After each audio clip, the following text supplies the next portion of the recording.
用环路听力系统。如果您对环路系统有任何疑问，或者在节目播出期间的任何时候，我们也有数量有限的听力设备。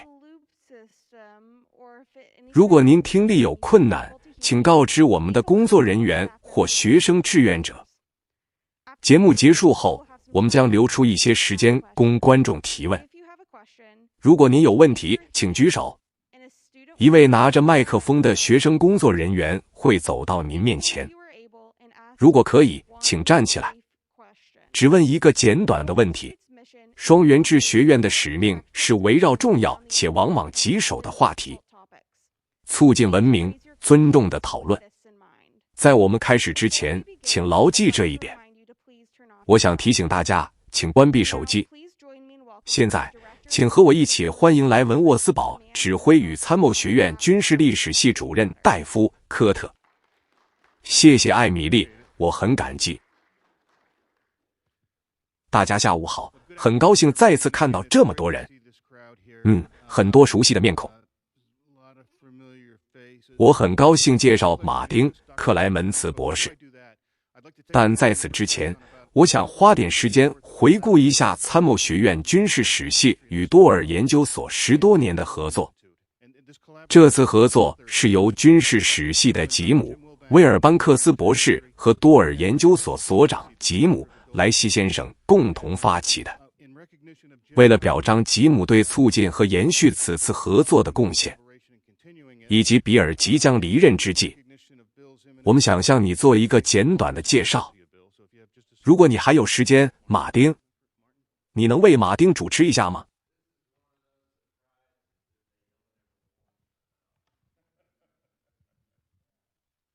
所以比尔，这是一个伟大的伙伴关系，对每个人来说都是互利的伙伴关系。你在很大程度上为其中的许多方面做出了贡献。所以，代表军事历史系的教职员工，过去10年来欣赏过这些演示的所有人，请代表部门接受这份礼物，并向你们致以最诚挚的谢意。非常感谢。我们很少能成功地制造惊喜，所以这是一个很好的惊喜。马丁·克莱门茨博士今天来和我们谈谈美国在越南的领导层。当然，克莱门斯博士是一位学者，他从坦普大学加入我们，在那里他获得了博士学位。作为越南战争学者，他为我们部门做出了直接贡献，填补了威尔班克斯博士离职后留下的空白。所以我很高兴今天能与你们分享他的才华和学识。马丁·克莱门斯博士，如果你……大家下午好，谢谢 Dave 的介绍。感谢我在 DMH 的同事们。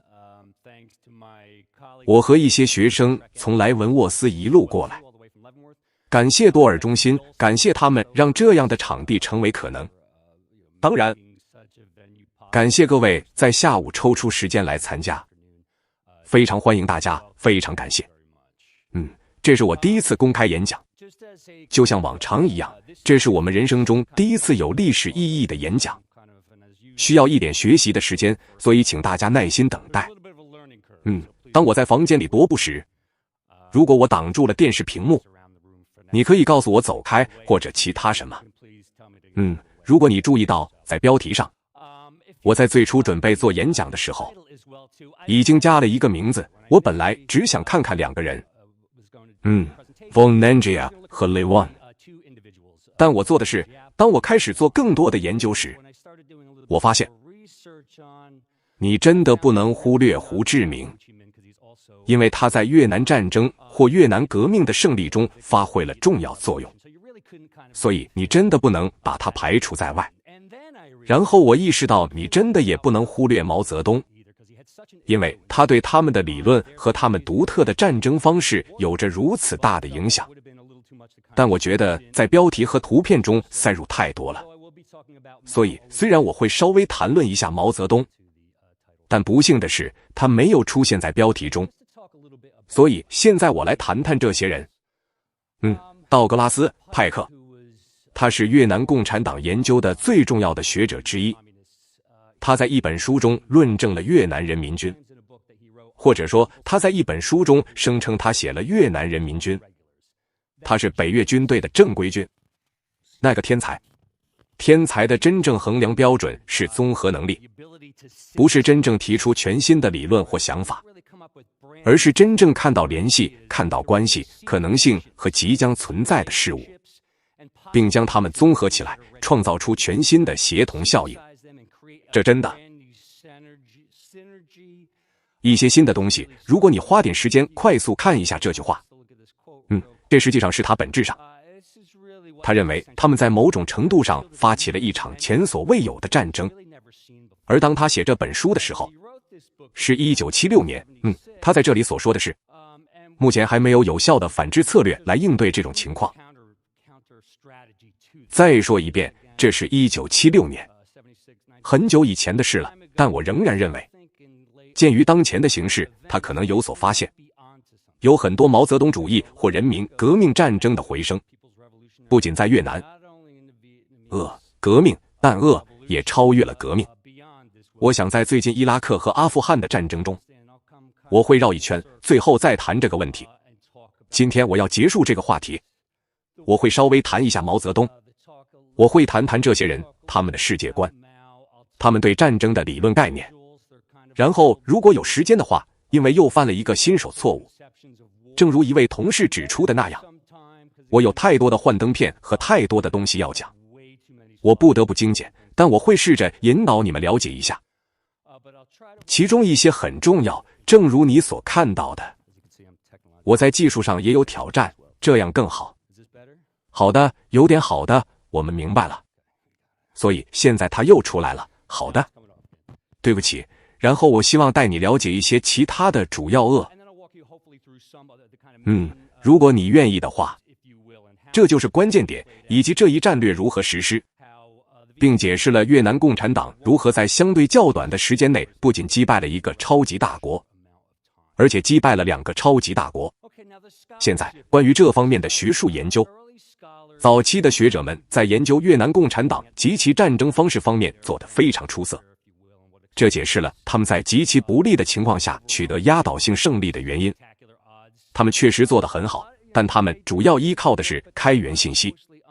如果你愿意的话，可以获取一些文件，公共法令之类的，还有河内政权和南方民族解放阵线发布的那些东西，还有对当时在场的人的采访，所以算是第一次了解历史。这真的很多，有点像开源材料，虽然还是不错的，但仍然没有什么突破性的东西。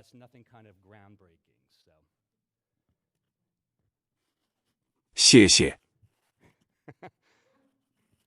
很酷，谢谢你。正如我所说的，他仍然提供了很多见解，但没有真正的幕后故事。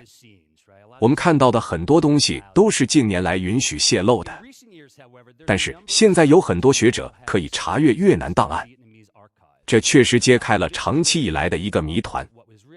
如果你愿意的话，这就像拉开面纱一样，让你了解拉起区内部到底发生了什么，越南共产党是如何参与战争的，他们最终是如何取得成就的。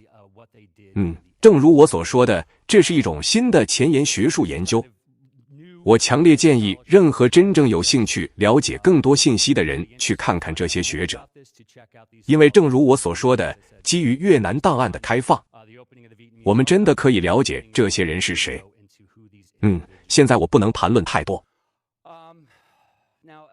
这也是，如果你不了解法国殖民主义，你就无法真正理解越南革命，对吧？这才是真正引发越南革命的原因。如果你不了解法国殖民主义，你就无法理解越南革命。它太复杂了，有这么多阶段，有这么多参与者，有这么多事情发生。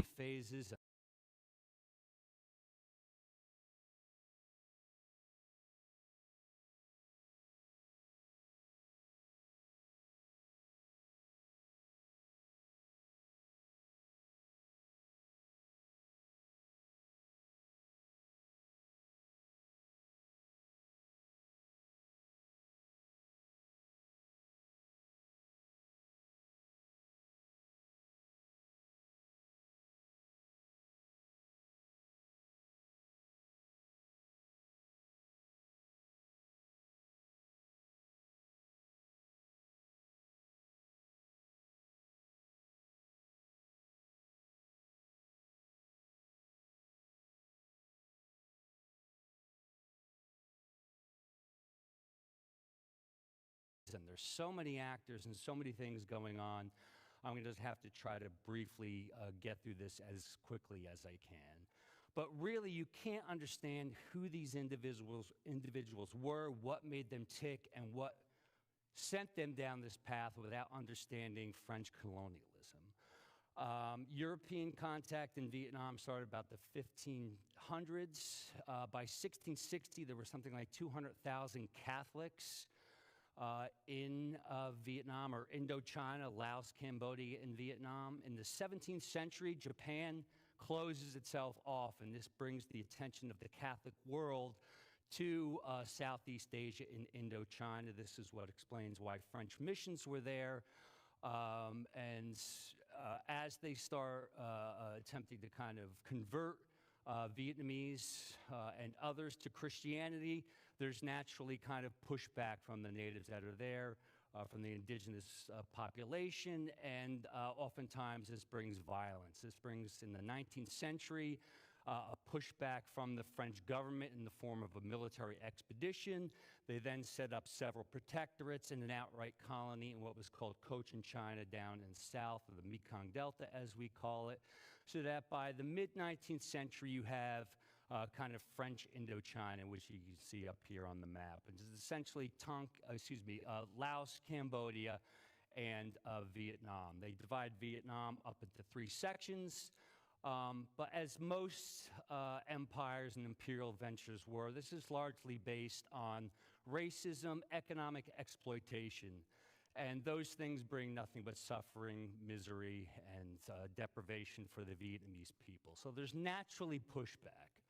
By the late 1890s, you start getting kind of the first stirrings of Vietnamese nationalists, right? Individuals who see what's going on, the kind of the repression of the population by the French authorities, by Vietnamese collaborators who helped the French set up their empire, and really most of the peasantry are landless, right, or own very little lands.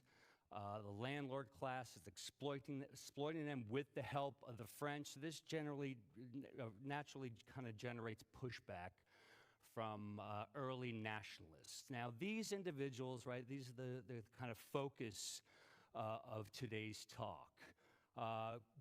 Again, a lot of detail on these individuals, which I really can't go into, but I think really the kind of common denominators about all of them is that they're anti-colonialists. This is the main thing that makes them tick.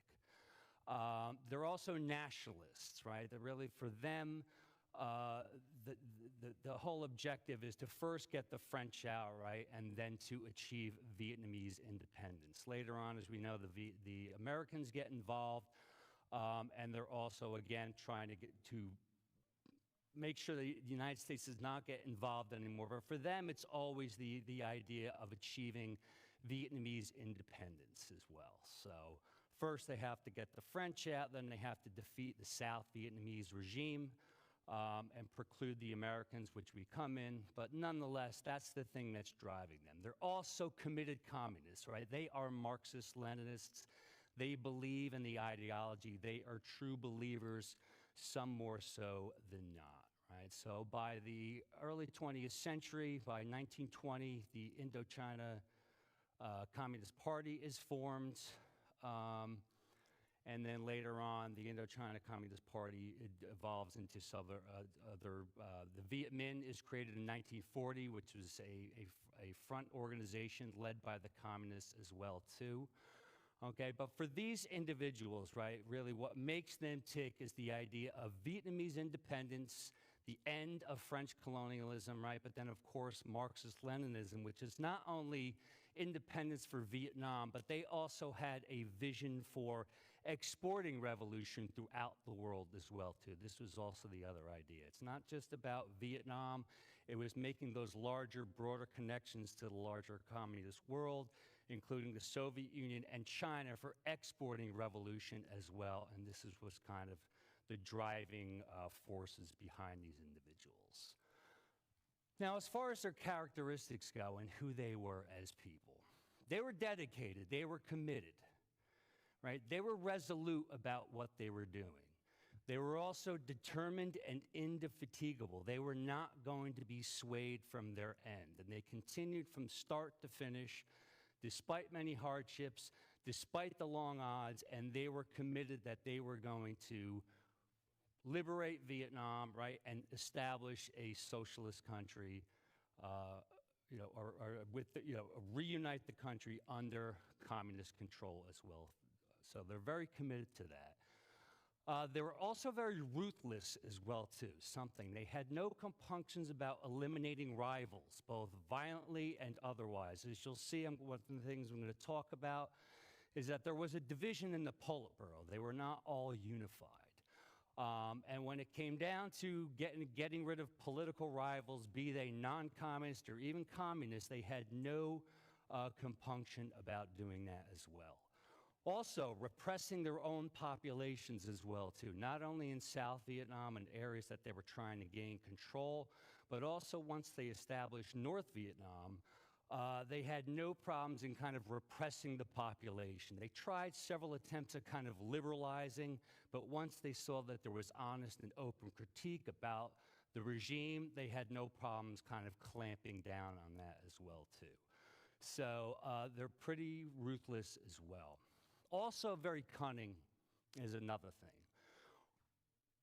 One thing that they were masterful at was creating a narrative about what they were trying to do. They were really good at painting who wore what hat, the white hat or the black hat, right? Who is in what camp? And really casting what they were doing as a just war.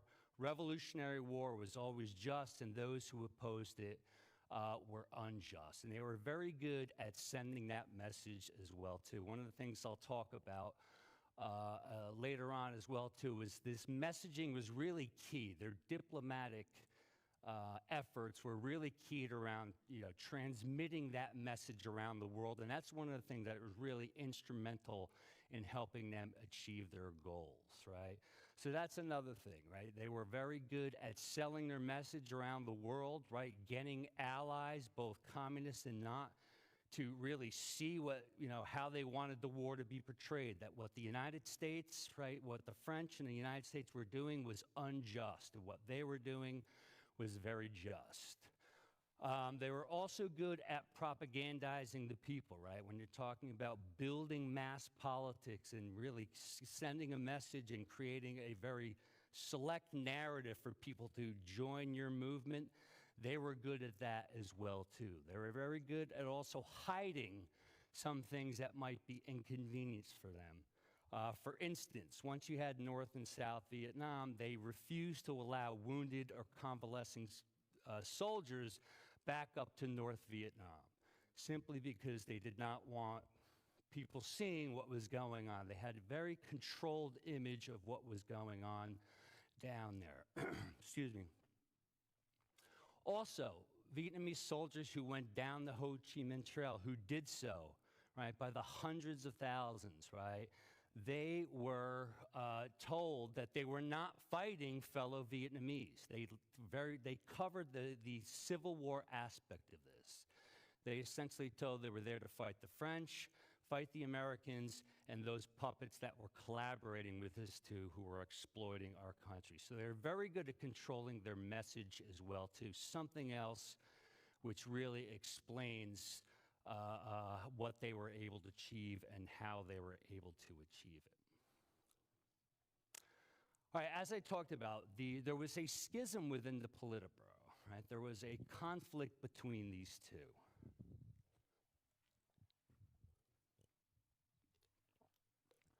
And they were divided over a number of different things, including their political objectives, right?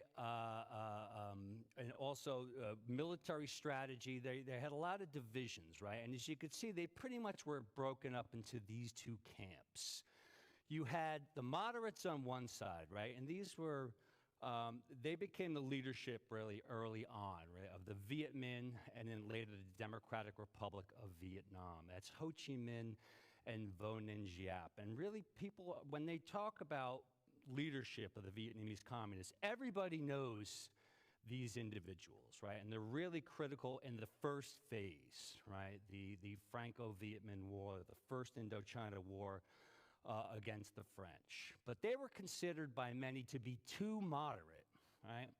And here you have the second camp. But this is the hardliners led by Lisun, who was one of the major, players in the game. And by 1964, he's really in the driver's seat, not so much Ho Chi Minh and No Vinh Giap. When I talked before about the elimination of rivals and the ability to have no qualms about kind of doing that, either violently or otherwise, they did not put Ho Chi Minh or No Vinh Giap Vo Nguyen Giap, to death, right? However, they had no problem kind of overshadowing them in the Politburo, right? So you really have this division. On one hand, you have the moderates led by Ho Chi Minh and Giap, and on the other side, you have the hardliners, including Lisun, Le Duc Tho, Pham Hung, and Nguyen Chi Thanh. Nguyen Chi Thanh is the only five-star general in the North Vietnamese army, with the exception of Giap, right? And for them, there is no compromise, right? When Ho agrees to sign the Geneva Accords, that they don't like that, right? They believe that they should continue to fight. When it comes to strategy, right? Again, this goes back to Mao, whether you're going to have a protracted war strategy or a more direct strategy to kind of conquer the South Vietnamese regime. The hardliners want to go for broke, as you'll see, one of the things I'll talk about, where Ho Chi Minh and Giap, what they really want to do is they want to have a more protracted kind of guerrilla kind of conflict. But I'll go into a little bit more detail. But nonetheless, on the face, right, it appeared that the Politburo was always in unison, right? They were always in step. They were in agreement. Most people knew these two on the left, but really there was not. There was a lot of division, but however, the Hawks really take control by 1964, and this is one of the things that gets the ball rolling to bring the Americans in and then generate the second Indochina War as well, too. Now, allies, too, you got to briefly talk about some of these individuals. Of course, Mao's People's War, revolutionary warfare, was an inspiration, right? And for the Vietnamese communists, they looked through the prism of Maoist warfare when creating their own theories and their own doctrines. Stalin, right, is a critical player, right? Initially, Stalin is very reluctant to recognize the Democratic Republic of Vietnam after 1945. However, after 1949, once Mao comes to victory, right, the Chinese Communist Party comes to victory in 1949, now all of a sudden Stalin is willing to start working with the Vietnamese, because you have the Sino-Soviet split, which also plays a critical role in what the Vietnamese communists thought and how they actually acted as well. As we know, though, Stalin dies in 1953, and he's replaced by Nikita Khrushchev, or succeeded by Nikita Khrushchev, and Nikita Khrushchev wants to have peaceful coexistence with the West, and this creates all kinds of problems. The Soviet heresy, it's called, people like Mao and Lisun and the hardliners in Vietnam feel betrayed by the fact that now Khrushchev is willing to make ovations and actually we seek some kind of agreement with the United States, some kind of peaceful coexistence, right? And that's something else that will play out in the Politburo, is the fact that people now look at what Khrushchev's doing as some kind of heresy, including Mao. Mao wants to be now in China to be the vanguard of worldwide revolution, and they start using that, and that creates tensions between the Soviet Union and China, People's Republic of China, right? And then, but that kind of tension between the two will play out. Khrushchev, however, is succeeded by Brezhnev in 1964, and Brezhnev once again starts trying to not be outdone by Mao in his revolutionary zeal. So what happens is now you have this kind of ebb and flow between the Chinese and the Soviets as far as supplying aid to Hanoi. And Hanoi plays them both masterfully. They get what they need at the right times. Now, it's not all love all the time. There's a lot of pressure on the Politburo at particular times during these conflicts to back off, sign a peace treaty, don't go through with this, right? But nonetheless, Hanoi is able to kind of resist some of that pushback or those kind of pressure from Beijing and Moscow and continue to do what they want to do regardless, right? So the Sino-Soviet split really has an impact on what they do. But see, these are their allies. Their adversaries, right? I can't go into this too much, right? I put up here really three of the most well-known French generals. I wasn't going to put any of the politicians there because between 1945 and 1954, there were 13 different French governments, right? And there's no way I was going to try to get to know who they were, all those individuals, and put their pictures up here, right? So this is really why I just essentially just stuck with the French generals.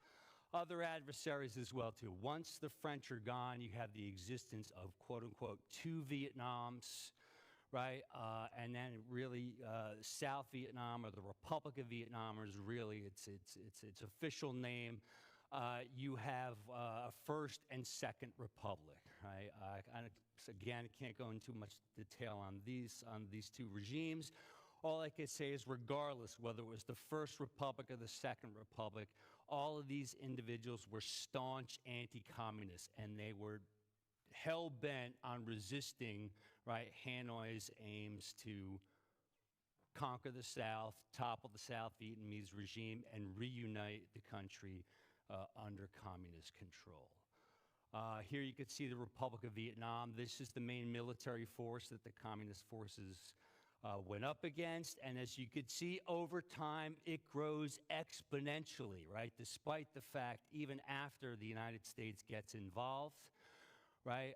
So that by the time the Americans are leaving or pretty much gone by 1971, 72, there's over 1 million individuals under arms in South Vietnam. That includes both regular forces, right, and irregular forces, something they called regional forces and popular forces, who were kind of territorial. They were province-based, they were district-based, they were part-time regular doing kind of paramilitary, nation-building type stuff.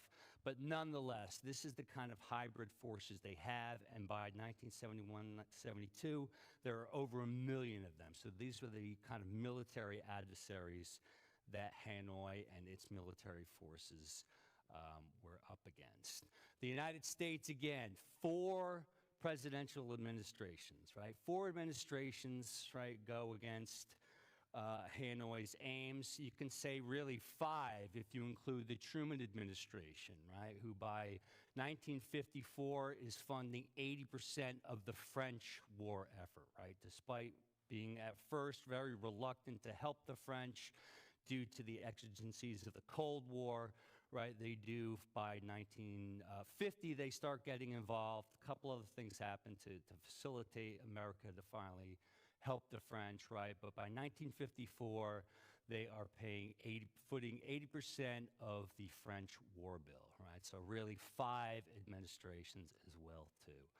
As far as military adversaries, right, as you could see, once again, why Vietnam is so complex, right? The conflicts in Vietnam, particularly in even the Second Indochina War, right, is that there are 3 different phases. We had an advisory phase, we had an actual combat phase, and then we had a combat withdrawal phase, right? As you can see under the 4 key kind of administrations that are going on here.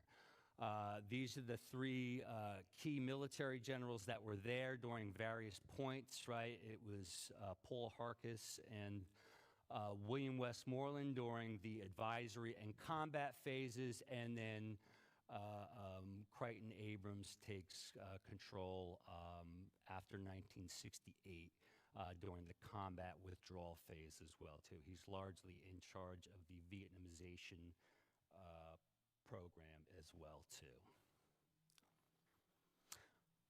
Okay, as promised, we're going to talk a little bit about Mao, right? Mao and his theory of protracted revolutionary warfare, right? Mao never had a comprehensive theory that he wrote down. He went to sit down. He pieced it together by his writings, right? And he was very prolific in his writing, as you can see, particularly during the 1930s, right? First fighting with the Kuomintang, right? The Chinese nationalists, but then, of course, the Japanese as well, too, after they invade during World War II. And based upon his practical theories, right, he developed this kind of theory, right? So it's based partly on his experience, but also military theorists as well, too. If you read Mao, and I know Professor Babb has read a lot of Mao as he's teaching the Chinese way of war at Leavenworth, there are elements of both Clausewitz and Jomini as well in Mao's reading. So you can kind of pick up on some of that. He was well-versed in military theorists as well, too, including Western military theorists. You can see those kinds of things as well. Now, yes, the same thing, right? As a member of the Chinese Communist Party, right? The idea is that this is Marxist-Leninist revolution in an agrarian context, meaning essentially China is a large, I think Mao used this term, a semi-feudal society, right? In which there are very few cities, very little industry. So where is the proletariat going to reside? And Mao is really the first who recognizes the proletariat is the peasantry, right? Because this is what China, this is our social composition, largely peasants. This is where your revolutionary people and your movement and your army is going to be built, right? So he still takes the idea of Marxism-Leninism, meaning you have a vanguard party. You're not just going to wait around, as Marx was saying, for something simply to happen, right? You got to make it happen. You got to create this vanguard party who, through violence, is going to seize power, right? Set up the dictatorship of the proletariat and create this kind of socialist paradise on earth. So he did so, but he contextualizes this movement, right? Communist revolution within an agrarian context.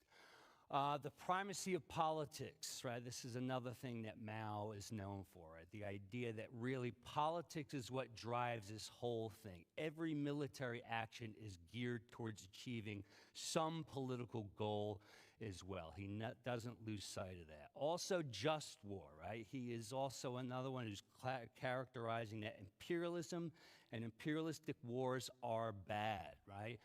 Revolutionary wars against imperialism are just wars to do so. So he starts framing that as well, too. Mass politics, this is another thing, right? In order to raise an army, this is where Mao is going to create his movement, to create his army to eventually defeat the nationalists and unite China under, again, right, a communist regime. You're going to find it among the people. So he goes out, sets up Soviets or base camps in the area. This is how slowly grow your movement in the countryside, right? By seizing arms, you do guerrilla warfare, you give the peasantry what they want, and you slowly grow your movement over time. Also the army. This is something when I teach my students at Leavenworth, it's hard for them as apolitical soldiers. Right? The idea that they're not thoroughly politicized in one party or ideology or another. To try to tell them how in China and for the Vietnamese as well, that their armies were thoroughly politicized, right? They were constantly propagandized, and they had the kind of education programs or re-education, whatever you want to call it, kind of agitprop sessions. I forget what they used to call these reflection sessions or whatever, where they were constantly steeped in Marxist-Leninist ideology constantly. So the army was not really there to serve the nation. It was really there to serve the party first and foremost. So they thoroughly politicized their military as well. So As far as mass politics, again, not just the peasantry to grow a movement, right, to grow your political movement, because that is where the people were. They resided in China, but also the army as well, too. Asymmetry, right? Mao's theory of people war is based upon the idea of an asymmetrical, right? You are fighting a larger, more powerful enemy. You have to, that's the nature of it, you have to rely then, therefore, on guerrilla warfare and protracted war as well, too, right? To stretch the conflict over time, right? Because so really, guerrilla warfare is a product of the asymmetrical situation that Mao encounters in China as well. Hybrid as well, too, right? Mao's People's War, is a hybrid thing. It's not just guerrilla warfare, right? It's guerrilla warfare in tandem with regular or conventional forces as well, too. Evolutionary, right? The stages. This is one of the things that Mao is known for, right? He creates, he makes his conceptualization that there are 3 stages, right? That your movement is going to start initially at the strategic defense. You're very small, your party's small, you don't have very many soldiers or supplies and equipment, so we really got to be on the defense, right? However, you're out in the countryside, you're among the people, you're using agitprop to kind of get them on your side, to demonize the opposition. You're trying to gain whatever arms you can and start using kind of small-scale political violence, right? To create safe havens, a place where you can rest and kind of hang out for a while and grow your movement over time. As you start growing, your movement grows, your military forces start growing, then you're ready to start switching over to the strategic equilibrium, right? Meaning you now are using guerrilla warfare behind enemy lines in tandem with your base areas to start now attacking, right, the incumbent regime, right? Meanwhile, you're still trying, you're building combat power, you're building your political movement as well, too, and by the time you reach, after you reach full equilibrium, then you want to continue and move on to what he called the strategic offense, where this is now going to be a war of mobility by regular forces, conventional force on conventional force. Now, it didn't play out, and Mao himself never said, this is set in stone, these sequences, one after the other, this is the only way it's going to go.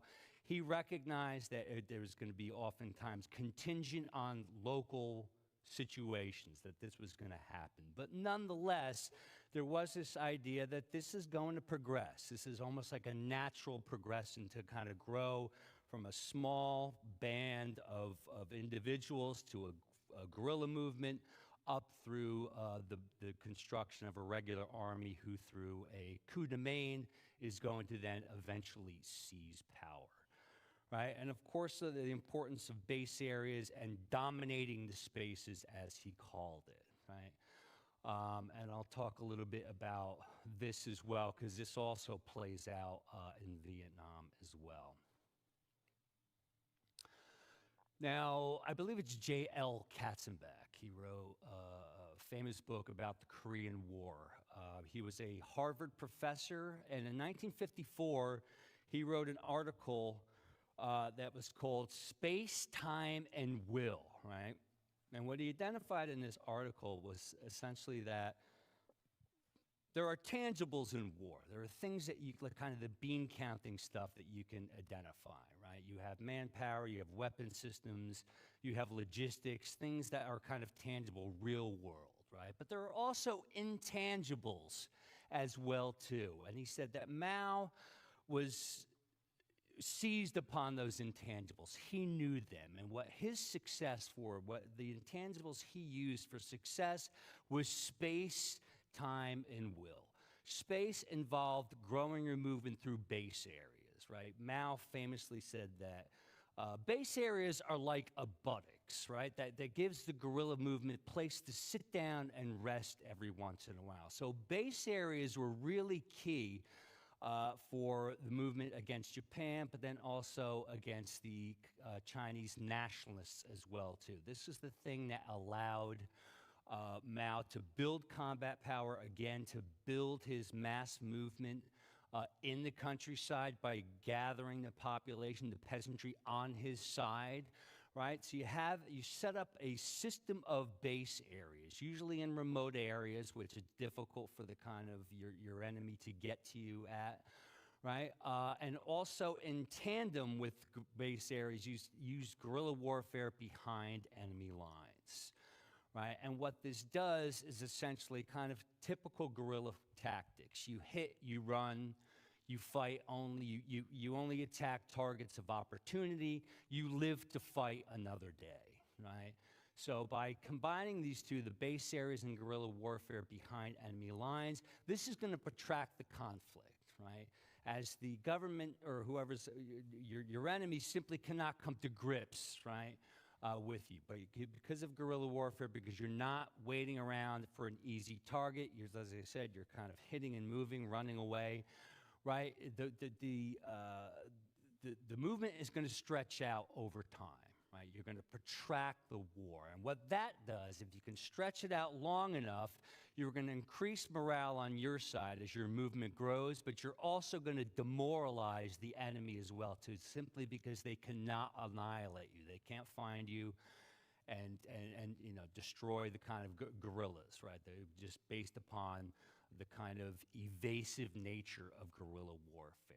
So by setting up base areas, conducting guerrilla warfare, that's going to protract the conflict. That's where the term protracted warfare comes from.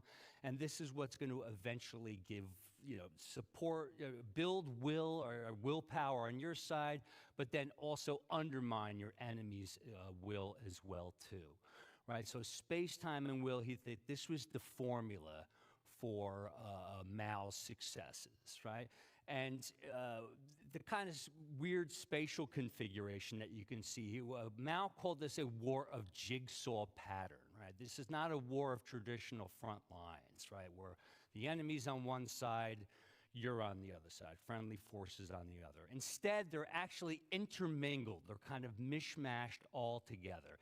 And this is where he brings in Jominian principles of interior-exterior lines, envelopment and counter-envelopment, right? And that's maybe von Moltke as well, too, these kind of principles, right? But nonetheless, right, you have enemy and friendly forces intermingled as opposed to kind of being separated, as really is not always 100%, but in the case of kind of conventional warfare as well, too, right? So this is what he calls a war of jigsaw pattern. And the idea is same thing again. It's providing multiple kind of, by stretching your enemy's forces out over time. That's what this combination of base areas and guerrilla warfare will do. It's going to stretch out your enemy's forces, and then you can knock them out with the kind of coup de main. And this is something that largely played out in China over time. So Katzenbach, again, he saw these as Mao's intangibles, right? Space, time, and will is what explains why the CCP was able to achieve victory against the Kuomintang in 1949. Now, the Vietnamese communists, they saw their struggle through the lens, right, of Mao's three-stage, right, protracted warfare, right? So there's a lot of similarities in how they looked at certain things. And if you look in their writings, particularly Trong Chin's, right, the resistance will win in 1947, his is almost it's almost an exact blueprint, right, of Mao's three-stage process, right? But again, same thing. It's a Marxist revolution, right? However, it's in a rural, largely agrarian society as well. Same thing, also an ad hoc kind of theory, right? Based upon history, looking at Mao, but then other instances as well of revolutions and kind of guerrilla struggles in the early 20th century as well. Their own experience, right? Fighting first against the Japanese, later on the French, they start developing these things over time. Also military theorists as well, right? If you read Giap and others, you can see not only Western military theorists, right, but then also Mao as well, and then their own history, right? If you go back into the kind of the mists of time in Vietnamese. There are several kind of generals who can use guerrilla warfare against larger enemies, including China as well too, and the Mongols, right? So they use these things as well too. They looked at history, they looked at other theorists, they borrowed some of their ideas to create their own ideas about revolutionary warfare as well too. Again, primacy of politics, everything was geared towards that political end. All actions were geared towards that and put within that context. Same thing, a just war concept. As I said, they were very good at branding themselves and telling the world, and a lot of people, right, fell for it, right? A lot of propaganda, but nonetheless, people fell for it. It was effective in painting their cause as a just cause, and that their enemies, as unjust as well too. Mass politics, same thing. Peasantry in the army, they adopt the same thing. They not only thoroughly, use politics to get people on their side, right, but then also to build a thoroughly politicized army as well. Asymmetrical, right, against larger, more powerful enemies. They also rely on guerrilla warfare and protracted warfare as well too. Also, hybrid forces using guerrillas, right, kind of territorial or militia and main forces or regular fighters as well too, all together in a nice melange, if you will. Also evolutionary, right, the idea that it's going to gradually, your movement's going to grow over time. They also believed in these kind of three stages as well. That plays out more, though, however, in the First Indochina War, not so much the second. There's an important variation. This is where Les Zwan comes in, which I'll talk about a little bit. But still, they use these three stages. They use them. They talk about them. They wrote about them as well too. And then, of course, they also use this idea of base areas and eliminating the spaces as well, or dominating the spaces. Okay? Some of the differences. The United Front, right? Yes, Mao had a front, right, and there were times where actually the nationalists and the Chinese Communist Party united and fought the Japanese, right? But the United Front here in Vietnam was a little bit different, because what it was is essentially the attempt to marry the peasants and the kind of workers, right? He was talking about that. And also whatever kind of petty bourgeois or landlords that were willing to follow, right, or to buy into the revolution, right, particularly against the French when it was an anti-colonial war, to create a front of different aspects of society and to present it as a nationalistic movement first and foremost. This is something they did. Ho and the others were very good at hiding the kind of communist elements to it. It's one of the things that helped create kind of sympathy among individuals around the world, and there's always been debate over the years about whether Ho Chi Minh and others were really committed communists or nationalists, right? They were really both, right, as well. But this United Front, be it the National Front, the National Liberation Front and the Second Indochina War, or the Vietnam Independence League, or Viet Minh, during the First Indochina War. Remember, these are fronts, right? They're put forward simply as nationalistic organizations that are either anti-imperialist, right, or anti-American or kind of neo-imperialist when it comes to the Second Indochina War as well, too. Something called parallel hierarchies, right? This is something that the communists were brilliant at, and that was essentially mirroring, right, the government, whether it was the collaborationist government with the French, right, or when it came to the Second Indochina War, once you had South Vietnam, mirroring their government at every level, right, from the top all the way down to individual villages and hamlets. They would have a shadow government in areas they did not control, but they also had their own administrative government or governance in places that they did control, right? But this is something they were able to do. They were embedded within the very fabric of Vietnamese society, right? And as I said, that was from the government and top level all the way down to the individual village, right? They were able to do that, to get themselves in and amongst the people and amongst the government, and they were able to use that to garner information, to do agitprop, to try to stir up unrest against the South Vietnamese government or what the Americans were doing over there. But they were very good at creating a system which mirrored, right, the existing government as well. Something else as well, too. Yes, they believed in Mao's stages, right, but they believed they transitioned back and forth between them.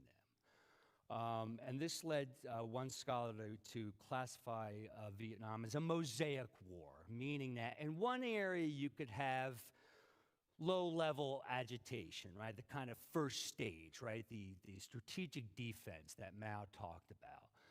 Meanwhile, in the province over, one province over, you can have full-blown conventional main force warfare, meaning very, highly conventional warfare. And in the province next to that, you can have a mid-level kind of guerrilla conflict. So it really depended on the place. And oftentimes, if you looked at any given time in Vietnam, and there were 44 provinces in South Vietnam, the situation was very different in one place or another. Sometimes you would even have a village, which is a conglomeration of hamlets, right, in which you would have a single village in which some hamlets in there were communist-controlled and others were controlled by the government, and there are various different forms of fighting that were going on there as well, too. This is another key aspect of there, which I'll talk about in a few minutes, too, is an aggressive attack on the national will of their enemies. For them, this was always, as Clausewitz says, the center of gravity, right, for them. This is where they were on to something. The idea that, you know what, we might be able to win this, right, and largely they did, right, by not through kind of strict military force, but by targeting the will of their enemies. And that includes the French population and then, of course, the United States, including the anti-war movement and doves in Congress as well, too, by the time the 1970s roll around. And this is where Les Zwan really comes in. This is the idea of a general offensive and general uprising, which I'll talk a little bit more about in detail in a few minutes as well, too. Right, so as you can see, this is really the combination, right? On one hand, yes, they're still using protracted warfare. They're using time, space, and will, as Mao talked about, right, to stretch out your enemy, to exhaust their will, and then, right, give them the jab with the kind of coup de main. But at the same time, they would still take chances of trying to go for broke, quote unquote, right, to try to generate and get this thing going quickly, if possible, in response to various different things. And for the Politburo, at first it was making sure that the United States does not get involved, even when it was just the French, right? When it looked like they were going to reach some kind of negotiated settlement in and around the period of Dien Bien Phu, Ho Chi Minh was always concerned that the United States were somehow going to get involved, and we had to really preclude that. We couldn't have that. So they had this kind of dual approach. They had the protracted war of Mao on one hand, but they also had this, hey, if we can do it, let's get some kind of quick decision as well, too, kind of rapid military victories as well, too, to bring about victory in a much quicker time, if possible. Now, this is a hard concept to understand, right? Dao Tran is something that Douglas Pike has written about pretty extensively, right? And really, it means struggle, but it doesn't, right? And it's hard and complex, and I still am kind of like, okay, right? The kind of philosophical underpinnings, right?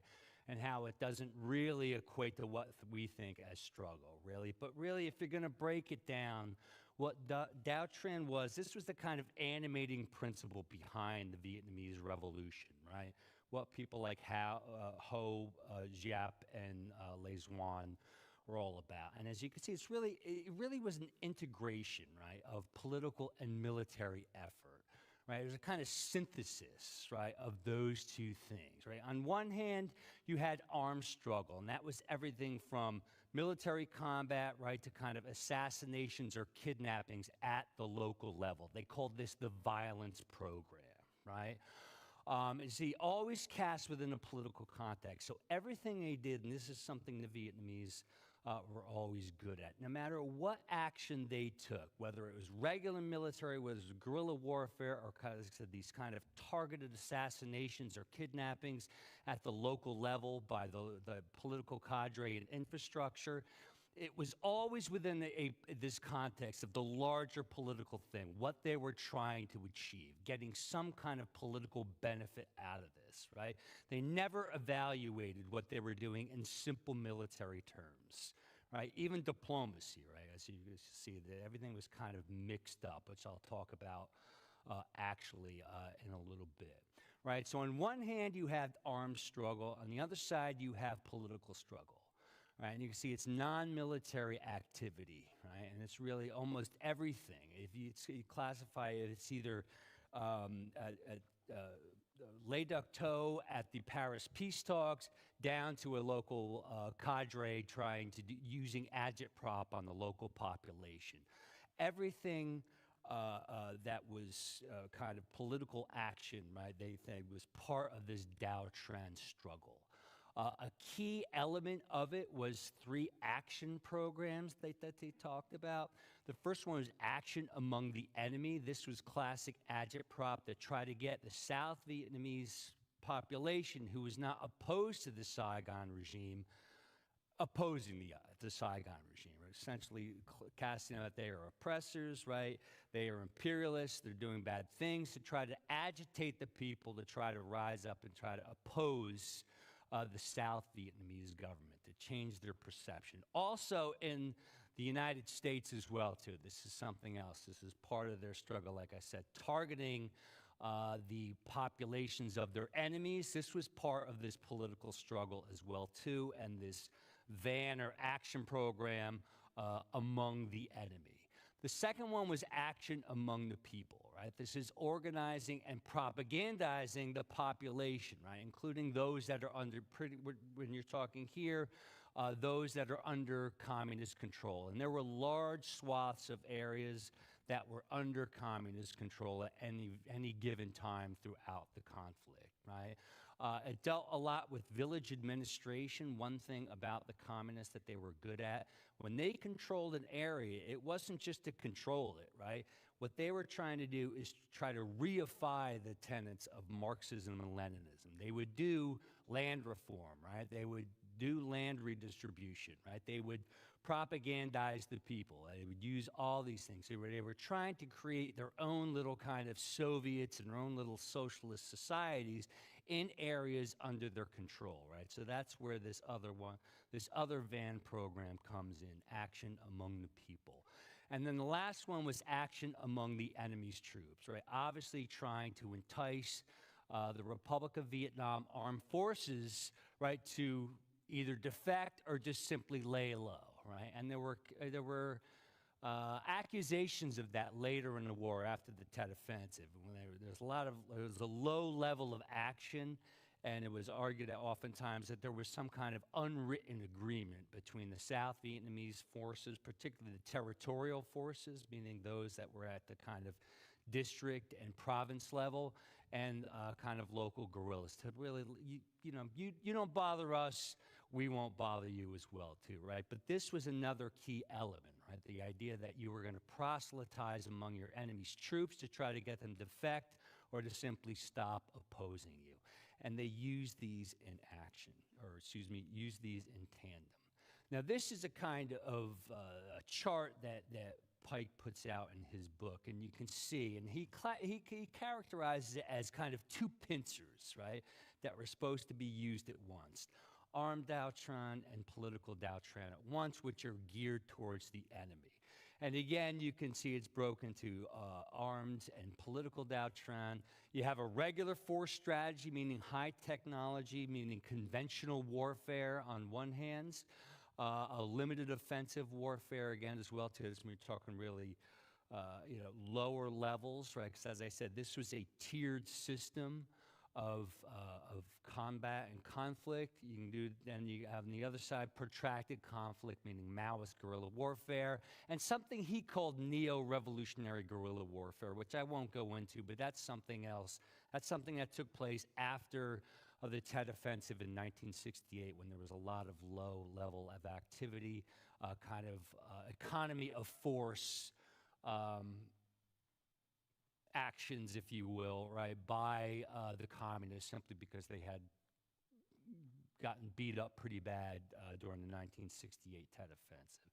And of course, you can see the three political action programs, if you will, as well, too. So you can see here, and I think this is really the best quote, that really all actions taken in war, really military or political, right? No matter what it is, from high to low, high intensity, low intensity, simple things, complex things, doesn't matter. It's all geared to these two kind of Dow-Tran strategies, right? Which is, as I said, a synthesis aimed towards the enemy as well, too. So this is the kind of animating principle. Now, they didn't call this the rule of three. I called it the rule of three simply because it's kind of strange. It's kind of funny that you see all these kind of three things, right? And it's something that academics like to do too. Isn't that like a writer's thing? Like having a three of something in writing is like makes it the strongest, right? But nonetheless, they were big on three things. Not only three stages of warfare, right? But three other things as well too. Three types of war. Special war was essentially what they called it when they were fighting the South Vietnamese regime, helped by the United States or assisted by the United States. Limited war, they called it. Once the United States gets involved, this is limited. And general war, which is something they never did, but that's something that they had they conceptualized as if it does break out and somehow China or the Soviet Union gets directly involved, you're going to have a general war. So they have three types of war. Another thing they were good at doing as well, too, is breaking up South Vietnam into three geostrategic regions, which aligned closely with those forces and with the three types of forces as well. In the mountain and forest regions, meaning in the areas that are remote, far away, right? This is where you would have your conventional forces fighting the American conventional forces as well, too.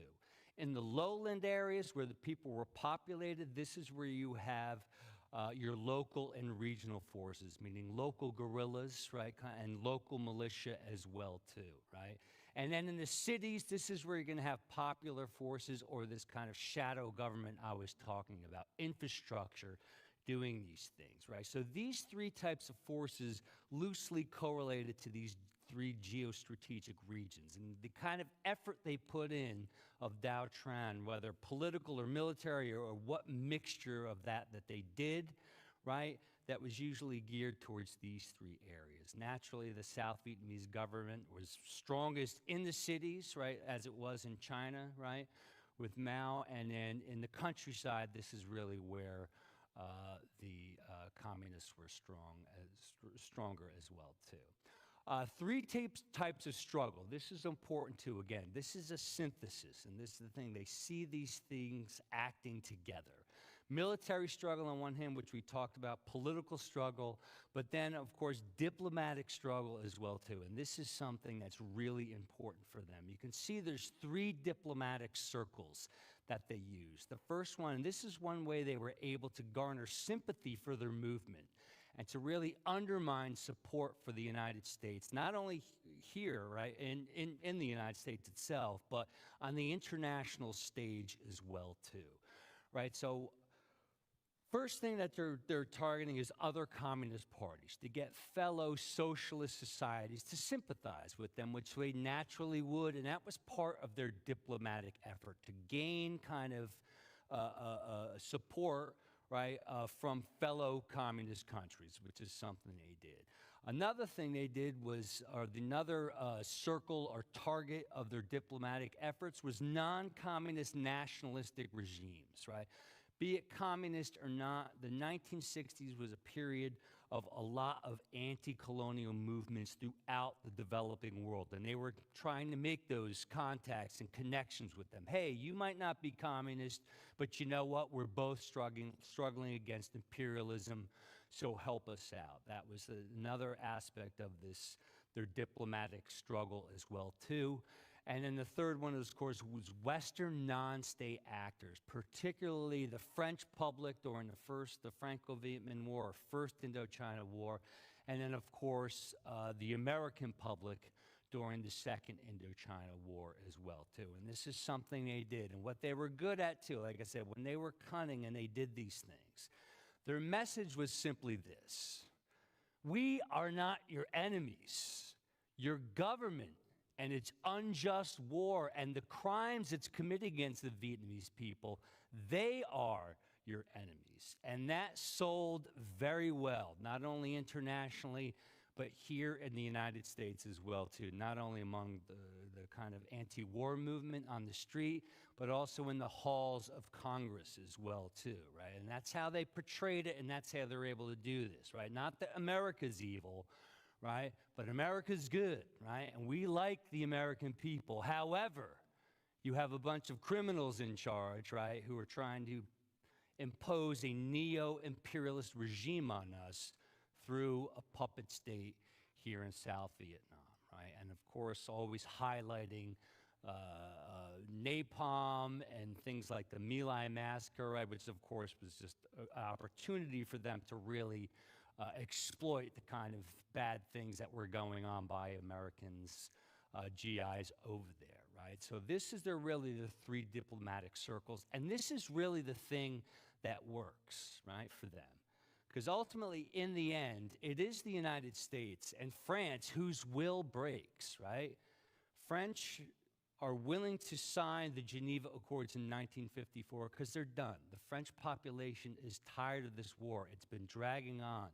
It's costing blood. It's costing treasure, right? It has this kind of icky feel to it, too. There's always that racial component and imperialistic kind of aspects to it, right? They want out by 1954. Dien Bien Phu is the kind of straw that broke the camel's back. It doesn't change the balance of power in Vietnam at all, right? The French are still pretty powerful in a lot of places. The Viet Minh are strong in their areas as well, too, right? But Dien Bien Phu is this kind of cause célèbre, if you will, that really breaks the French will. They say, all right, we're out of here. Once the United States gets involved, they're looking for that same kind of targeting going on, and they do. It's really the United States, particularly after the Tet Offensive, which its will is broken, and we're getting out of here, right? So this is the way they looked at things, right? And this is really, I think, the important aspect of it, are these three different struggles which they synthesize so well, so powerfully, and these diplomatic circles in which, by doing this, ultimately they do exhaust the United States' political will, and we do end up leaving. Right, just to give you what I was talking about before a little bit, they also borrowed some of the aspects from Mao's intangibles, right? The idea of using base areas, right, and guerrilla warfare behind enemy lines, right? As you can see, these areas over here, these kinds of strange polygons, those are their base areas, right? Inside of South Vietnam as well as outside of South Vietnam. And these things existed almost throughout the entire conflict. Despite concerted efforts by the South Vietnamese armed forces and the United States, they simply could not eliminate these things. Naturally, they had safe havens in Laos and Cambodia, right, up until 1970, right, when Nixon goes into Cambodia, 71 into Laos.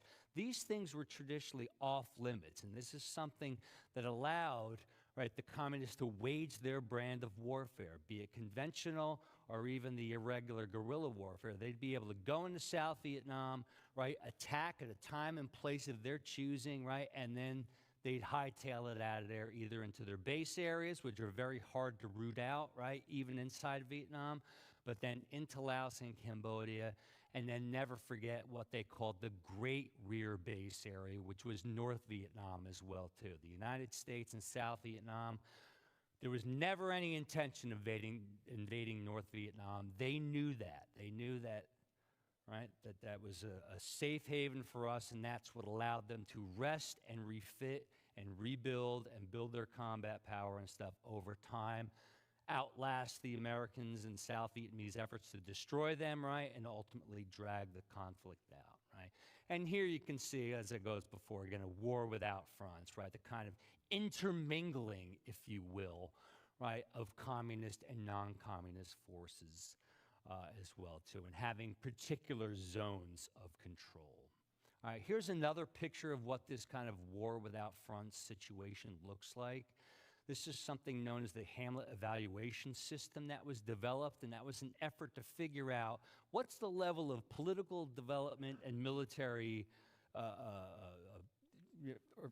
what's the political and military situation throughout South Vietnam. What they would do, they would have advisors go out, they'd have a series of questions to ask individuals based upon how many schools or medical dispensaries have been built, have there been any local kind of National Liberation Front or guerrilla activities in the area, and based upon those questions, they would feed them into a computer, right, and it would assign each individual hamlet a score, right, ranging, as you can see, from A and B, meaning under government control, things are pretty good, a lot of low activity, right? Government's doing good stuff, they're there, right? Not so many communists around, all the way down to V-rated hamlets, which were under communist control, right? This particular picture, as you can see, this was taken right after the Tet Offensive. And if you look, there's a heck of a lot of red, all right, or hamlets that are directly under communist control as well, too.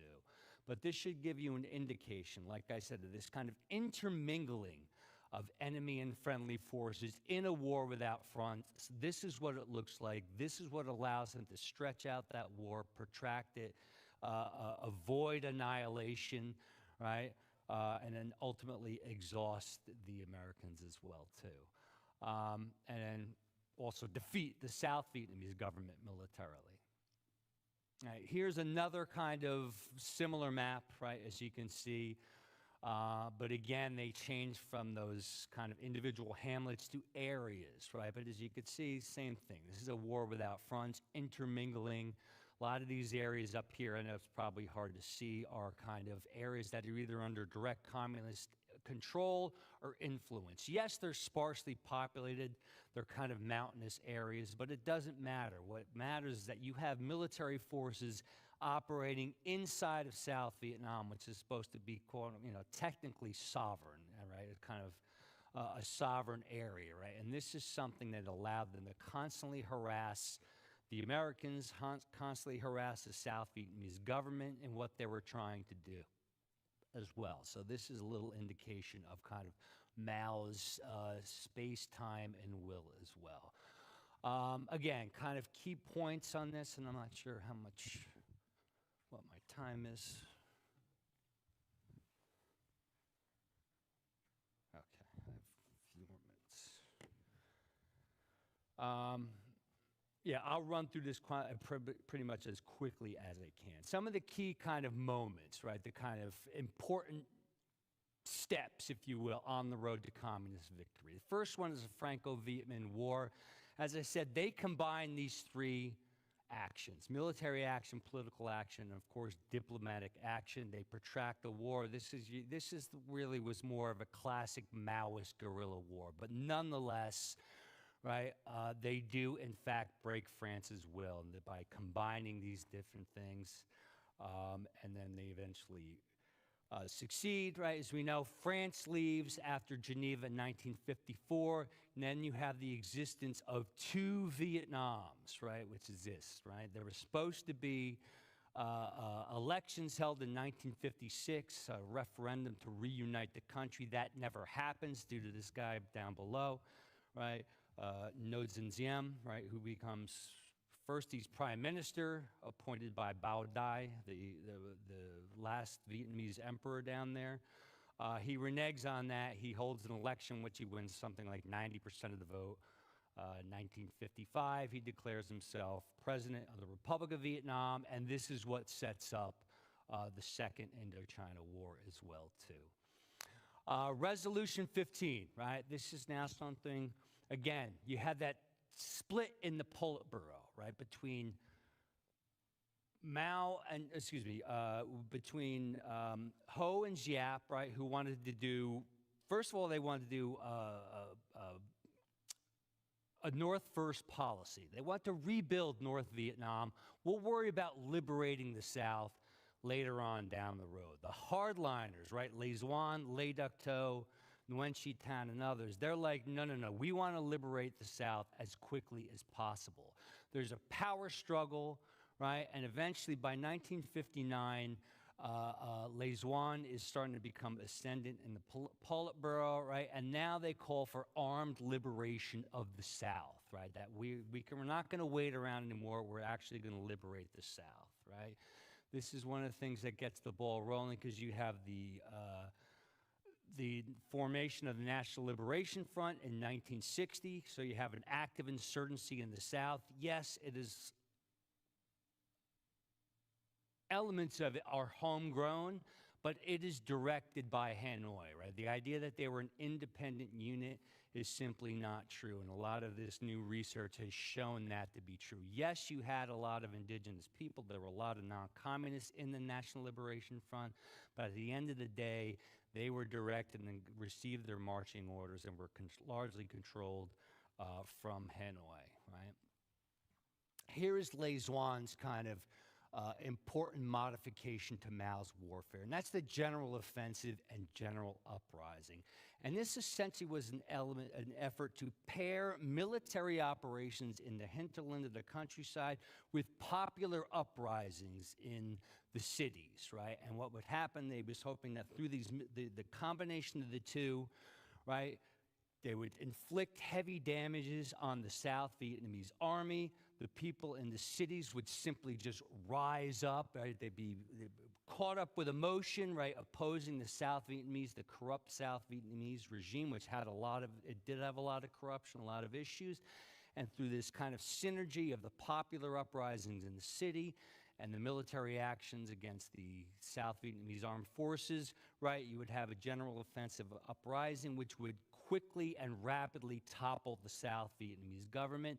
They tried this a number of times. The first time is in December of 1963, right? By this point, Le Duan is firmly in control of the Politburo.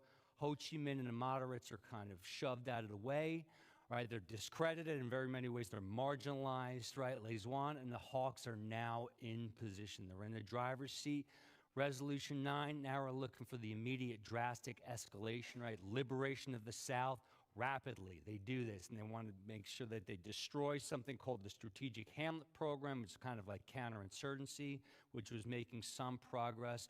They want to annihilate South Vietnamese forces before, once again, to preclude the United States. Let's topple Saigon before the Americans can even get involved. They tried again in 1968, right? After 1963, we know the United States does get involved.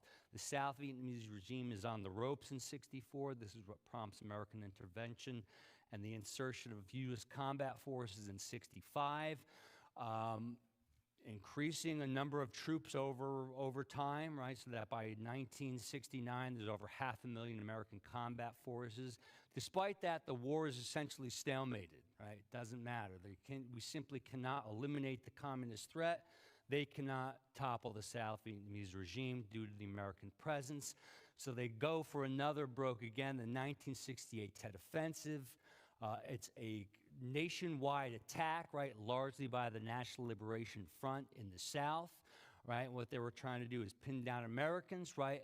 Again, generate a popular uprising in the cities and hoping to rapidly overthrow the government. It simply doesn't happen, right? There's political fallout after the Tet Offensive fails. It's a tactical defeat, right, for Hanoi and the National Liberation Front. However, it's a strategic victory for a number of different things, right? America caps its commitment, right? It now moves to American withdrawal and Vietnamization, meaning trying to turn the war back over to the South Vietnamese armed forces, right? Opens up the Paris peace talks. William Westmoreland is kicked upstairs to the Joint Chiefs of Staff, right? And of course, most famously, LBJ refuses to run for re-election. This opens the door for the Paris peace talks, the Nixon presidency, again, no time to go in here, right? Afterwards, they go down to protracted warfare, right? This effort to kind of go for broke fails again for the second time. Le Duan is chastened. He's still firmly in control of the Politburo, but they go back to this kind of protracted war strategy, again, using economy of force tactics, so on and so forth. This is about 2 years. Meanwhile, the Americans are leaving this whole period, right? So they try to revive it again, go for broke in 1972. By this point, the Americans are almost gone, right? They feel this is another opportunity to once again achieve some kind of rapid knockout blow against the South Vietnamese regime. This is highly conventional, as you can see. This is no longer this kind of more hybrid fight. Yes, you still have some elements of guerrilla warfare in the South, but this is largely a conventional fight. They make some gains, however, they're beaten back largely to the point of departure, right? As you can see here, highly conventional again, right? However, this important aspect is that they establish a toehold inside of South Vietnam, particularly in the northern and the kind of the northern provinces, right? Particularly Quang Tri province, which we're in total control of, and in the western provinces. One thing why this is important and significant, because it's as part of the 1973 Paris Peace Accords, the North Vietnamese are allowed to leave their forces. I think well over 100,000 North Vietnamese Army regulars inside of South Vietnam, and that's going to turn later into a Trojan horse, if you will. Right? After the Paris peace talks, it's really, they're getting what they wanted all along, which was the special war. Them and the South Vietnamese regime alone, right? Doesn't go too far, right, for long, right? However, as I said, as a result of the 1972 Easter Offensive, they have a large presence inside of South Vietnam, and they're brought up to those important critical kind of populated areas as well. However, in 1973 and 1974, as we know, Watergate starts heating up, right? The Nixon administration now, and it's pretty obvious to the communists that after the passage of the War Powers Act, right, and that Congress votes that we are no longer going to use military activity in South Vietnam, that they're going to try one more time to do this, right? So they do this again in 1975, and this works. It's a highly conventional fight. There's some strategic mistakes that are made by the South Vietnamese government, right? But again, this is a highly conventional fight. They go for broke one more time, and it works through this kind of combination. So this coup de main, right, as I said, which is what this was in the 1972 Easter Offensive, it's really effective by this point because when they launch this, the South Vietnamese regime is strung out. They're tired. They're an economic basket case due to the restriction of American aid now as well, too. Right, so having this very patient form of warfare, they are able to achieve their objectives. Now, again, I know I'm close on time, so this is my kind of so what on this. What's the relevance? Why is this still important, right? And I think recent events play this out, right? Simply for the fact of what happened in Iraq and Afghanistan. The United States does not have a good track record since the end of World War II. And I think that's really the history that the United States likes to tell itself, right? And the lessons that has been learned, right? And some of the quotes up here I think will give an indicator, right? That it seems like America's adversaries are reading the right individuals, including Mao Zedong and Ho Chi Minh and others, and practicing this very patient kind of warfare, right? Using space, time, and will to break the United States' kind of political commitment to these conflicts. And I think we've seen that in recent days, right? So for me, that's the kind of relevance of this as well, too. So on that note, I think I'm going to have to end here. I know I went over. I usually do, as Kim will tell you. I probably do that in class almost every day as well, too. So thank you for my long-windedness, and thank you for attending as well, too. Thank you.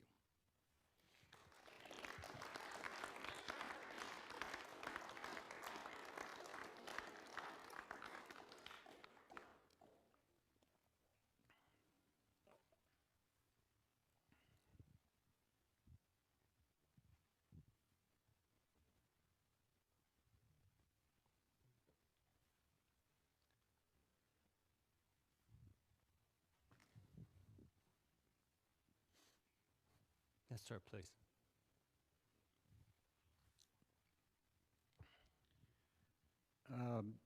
I believe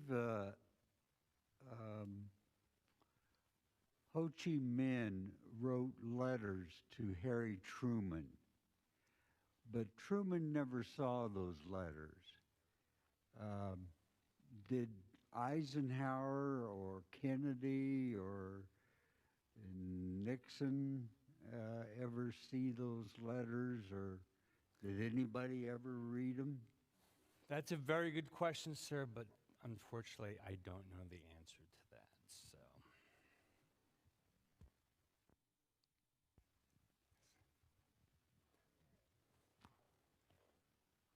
Hi, sir. Hey, Kim, how are you? It's my second lecture from you today, so lucky me. Right. Both enjoyable. Thank you. So, you mentioned that the United States and South Vietnam had really no aspirations to move into North Vietnam, and so pardon my ignorance up front. So why is that? If we knew that that's where they were reinforcing themselves, why wouldn't we go to Vietnam? Thank you. Yeah, sure. No, I mean, that's a great question, and that's one of the things that often frustrated a lot of people at the time. And I think maybe some people since, right? Because there's a narrative that we could have won this had we done things differently and maybe gone in the strategic offense. But really the bottom line is the ghosts of Korea were floating around Vietnam, and the idea that if you get too close to the Chinese border, that once again you're going to have intervention, and then it might grow from a regional war into possibly another global war as well, too. So that was really what the main concern was, right? I mean, also LBJ he did not want to rock the boat.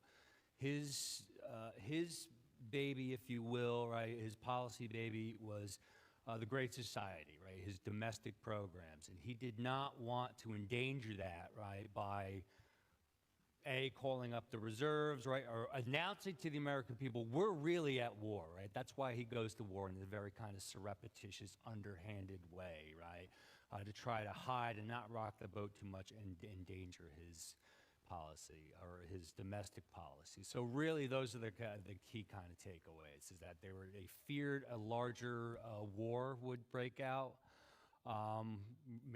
possibly with China or the Soviet Union, right? But then the other thing is LBJ really wanted to fight this war kind of on the periphery, right, to focus on or keep the American public's attention on his domestic policies too.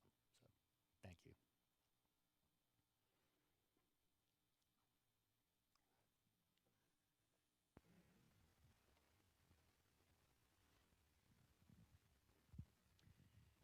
You describe several theoretical influences on the North Vietnamese leaders, Maoist and Marxist, and their theory that grows out of their own experiences. My question is, if you had to identify something that they came up with that was new and effective and of permanent importance, of lasting importance, what would that be, or do they really not come up with anything that's categorically new? Great. No, thank you so much for that. And yeah, this mostly comes from the work of Lien Hoang Nguyen and Pierre Azaline. And that's really this diplomatic struggle. This is the thing they really use to their advantage, right? I mean, there's a lot of skill, like you said, going on there with the way they are able to frustrate the French and then the Americans and the South Vietnamese government, the way they're able to sell their brand and portray the war in black and white terms internationally. But really, I think the key that they've identified, right, is the idea that this target of undermining the will of your adversary, particularly their domestic populations, by sending that message, we're not fighting you, right? We're with you. We like you, but it's your unjust government who's fighting this criminal war, taking these criminal actions against us. And I think that's really what undermines America's political will, ultimately in the end. So I really think that's the thing that they've identified that is the kind of thing that's a little different than what was seen before.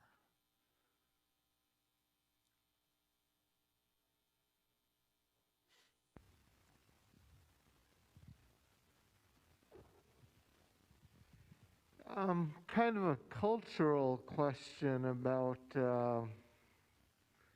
students at Fort Leavenworth as not a member of the military, but with quite a lot of knowledge of military history, and I've traveled and done military history tours in Europe and quite a lot of experience.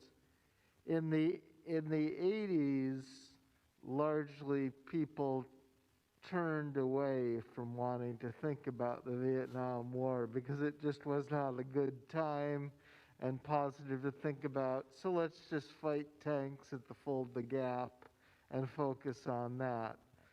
But now, with obviously experience in Iraq and Afghanistan, do students really want to engage with the Vietnam War and really think about things rather than just sort of put it in a box about stuff we don't want to think about?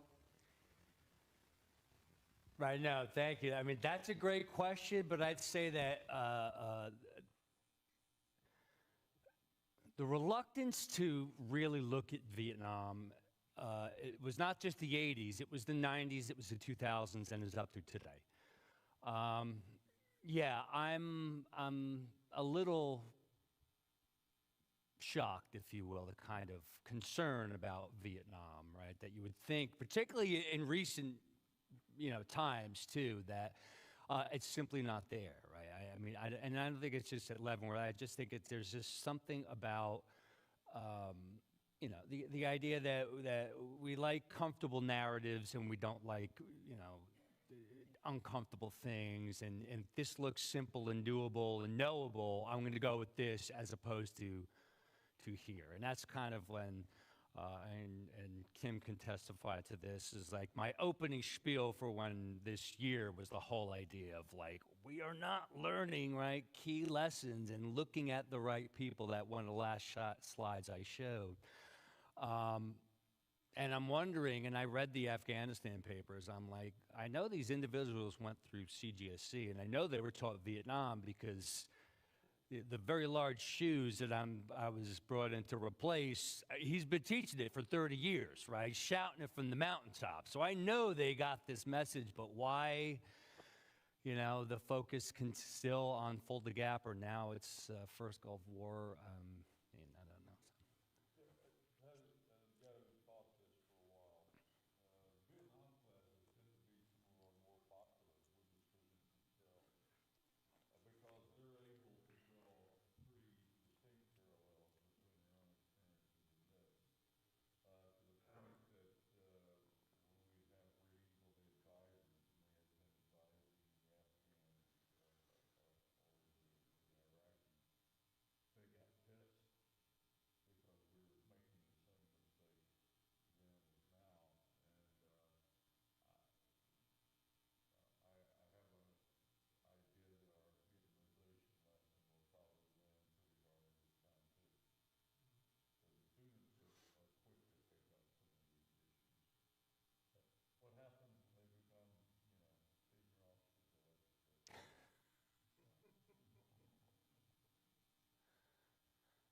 Well, it seems that in the Vietnam War, the practice of deception by the senior commanders in the United States forces was used to delude both the civilian government and the civilian populace about the success of the war. And then the same thing was done in the war in Afghanistan. Yes. So will the military ever learn about not using deception against their own people?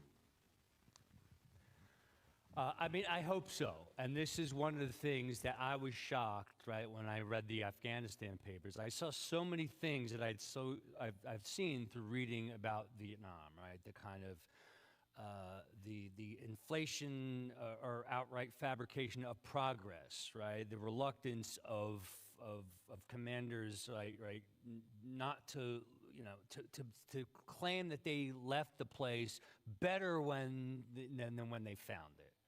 Right, and I guess, I mean, on one hand, I understand that kind of impulse, but, I mean, on the other hand, I mean, yeah, there's plenty of deception to go around. There's a lot of parallels between that. The way the war is sold, the lack of candor about what's really going on, the myths and things that were created about this real situation on the ground, or ability or attempts to try to cover that up. There's still very many strong parallels between that, and I don't know if it will change in the future. I mean, on one hand, and this is what I try to tell my students. I'm like, I understand it's easier to say, well, somebody should retire, or just, you know, speak out. I mean, when you build, it takes you so long to build a career, you know, just to fall on your sword. Right? I understand it's tough, but still, I mean, at the end of the day, I think there's got to be some truth speak when things are not going well for the United States overseas. I would add to that. I've been teaching at CBSC as long as Sean has, not as long as Jeff has, but it's not deliberate deception, sir. It's a brand of self-delusion, hype, or somebody calls it invincible ignorance, this sort of deliberate ignorance. You know that there's something wrong, but you're just going to kind of ignore the elephant in the room. But as far as being deliberate deception, I would call it that. I mean, we had a book up there that was published in 2016, 2017 that basically said we lost, not we're losing, we lost by a 3-star general who did not take 4 stars because he was honest. And what impact did it have on the American people? Zero. Okay, so they're not all being deceptive. They're not all being self-delusional. It's just, I think we just don't like bad news in the United States. The Chiefs are going to win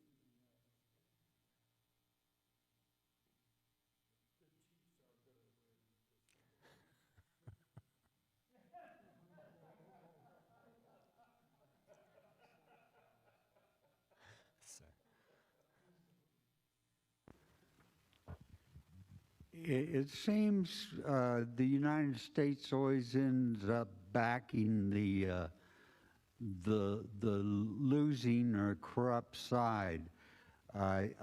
Going back to the Second World War, I think Franklin Roosevelt wanted to dispatch Chiang Kai-shek, but no one would do that.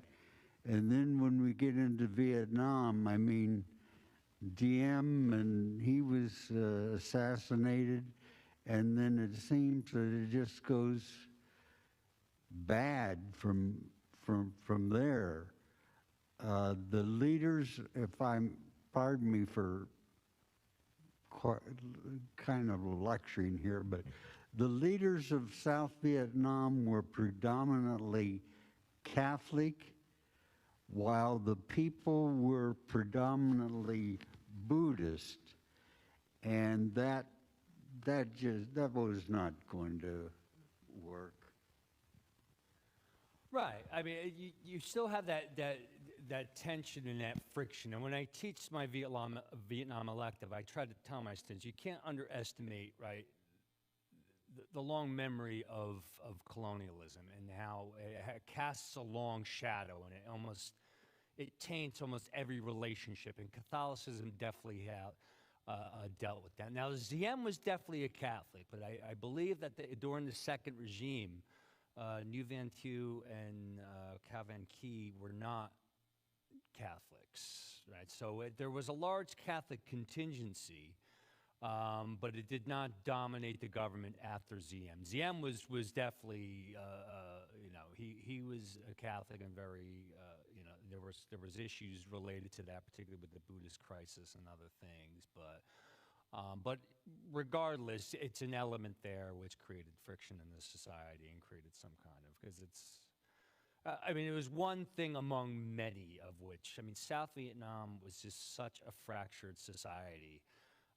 Down in the Mekong Delta, you had 3 different independent political movements / militias, right? Each with their own agenda. One was a criminal mafioso type group. You had communists who didn't go north of the 17th parallel in 1954, also agitating.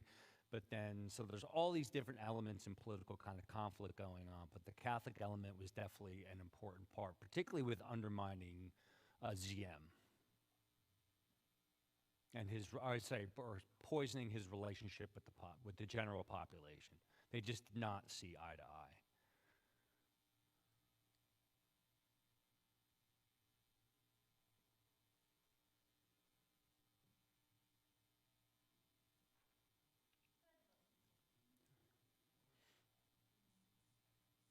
Sorry if I'm prolonging, delaying anyone's dinner. This might be more of an opinion question, sir, but when I think about Giep, I have my own opinions about him as a military strategist and, where he racks and stacks against maybe more of the more well-studied generals of the 20th century. So as compared to maybe Montgomery or Zhukov or Eisenhower or Patton, what are your thoughts on Giep as just a military mind or a military strategist? Well, thank you for that. Douglas Pike and others have said that really Giep was not some great strategist. What his genius was logistics, and that's where you particularly saw it at Dien Bien Phu, right? The ability to get heavy artillery up on the mountaintop and then turn it into a siege, right? Because he did make mistakes, right? He had this protracted idea. In 1951, he tries to go too fast. He tries to initiate that third mobile warfare counteroffensive aspect, and he gets beat up pretty good, but then he goes back. So I don't think it was, as a strategist, I don't think he was that good, but I think he was smart and he was pragmatic about it too.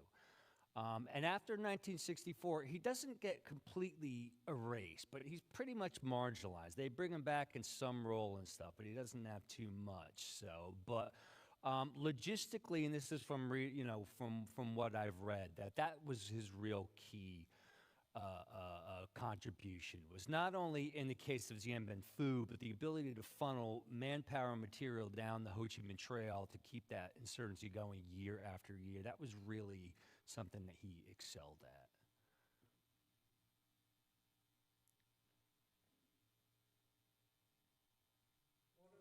Earliest slide said there is no counter strategy. Right. Is that where we are today? We still have no counter. Where are they going to go? Ho Chi Minh's not going to go to Antarctica. No. So where are the Taliban going to go? This is their country.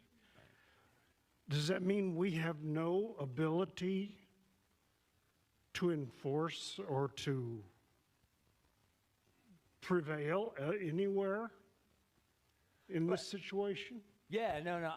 That's a good question, and I don't know the answer to that, right?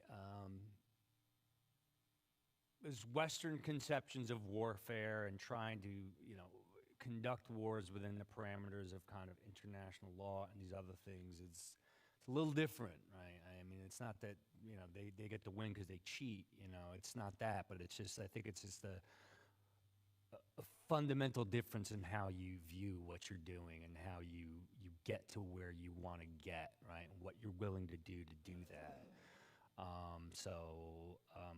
I don't know, and that's why I wonder. And I mean, I don't know how to answer the question, but I've wrestled with that, you know, that question myself. Like, how can you solve this issue? What do you do? Right? Because I mean, there's different theories, right? I mean, you can either just crush them militarily, but that can often generate pushback. The idea is that you can just nation build in some places where you can't nation build is simply another, you know, shown to be unsuccessful.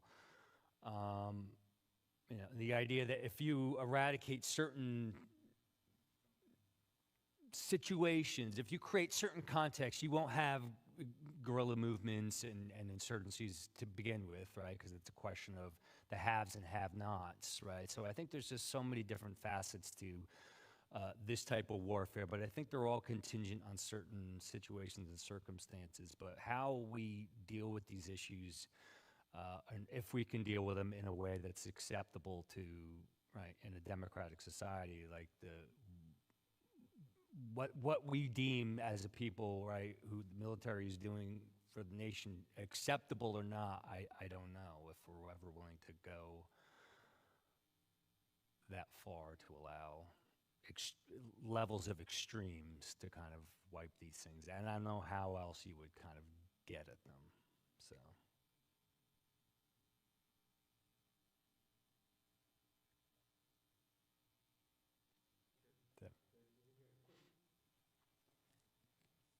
If you don't mind, let me take a quick shot at that. We have won some. Greece in 47, 48. We won. Dominican Republic. We took down a government, put a government into Panama that works. You haven't heard about Grenada unless you're missing your nutmeg. The Cambodia sort of works. That was a UN peacekeeping mission.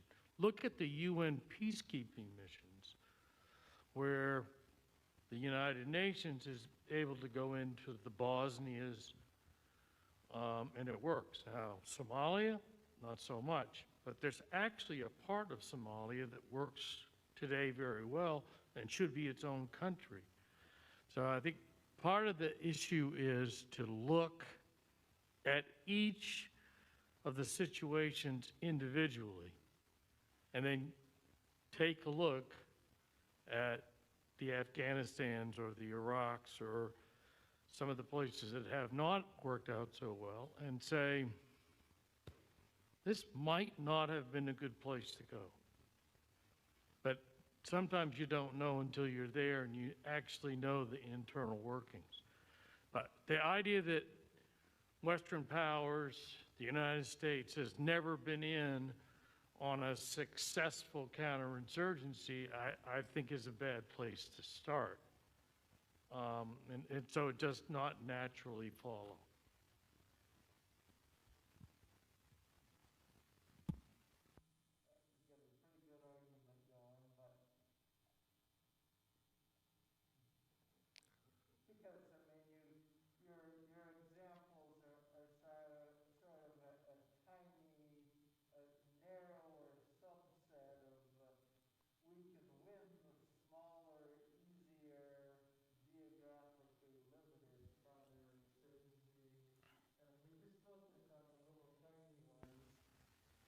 You know, we could win, which doesn't really tell you anything useful. I mean that, you know, you can win the little easily winnable ones, but how does that help you deal with the ones that are challenging?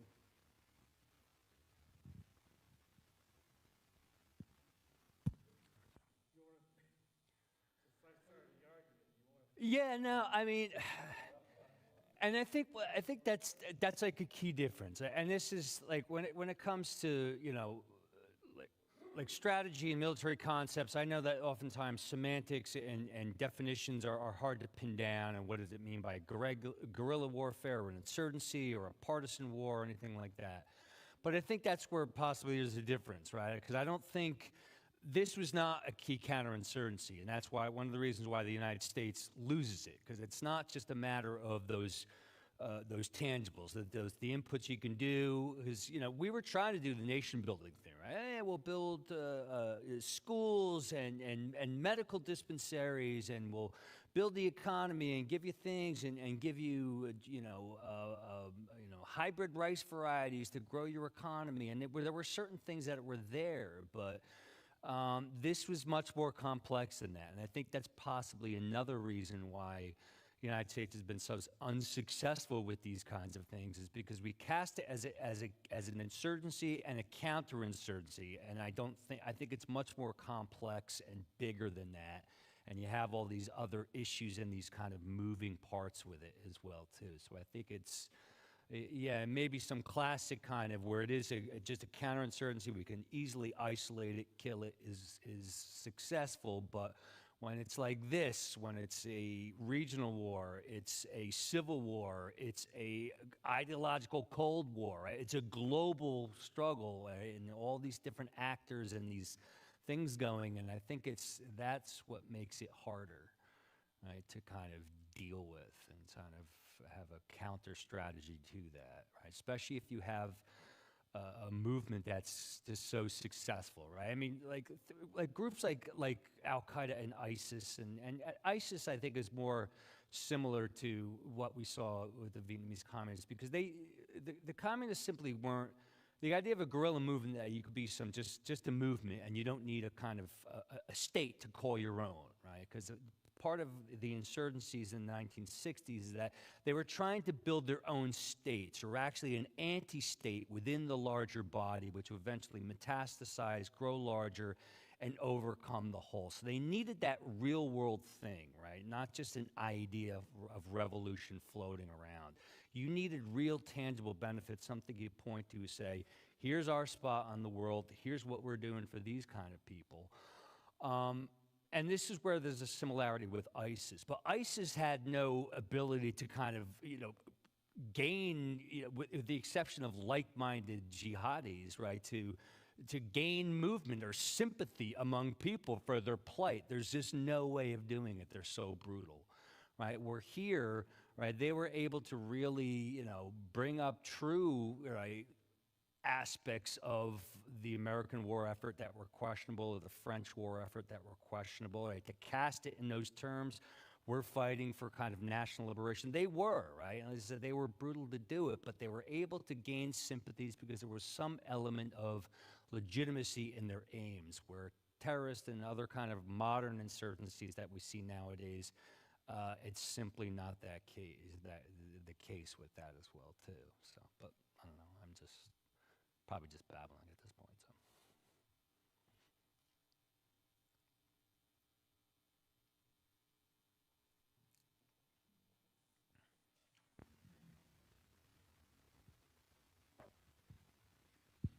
You described the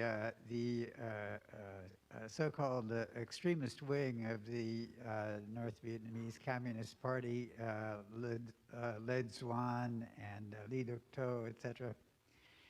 And you show them sending conventional forces south again and again in 63 and 68, and 72, 74, 75, and again they get completely clobbered, just hammered to a pulp. Now, my question is, until the Americans leave, when the Americans leave, they can finally have some success. But my question is, do you think that they are good strategists?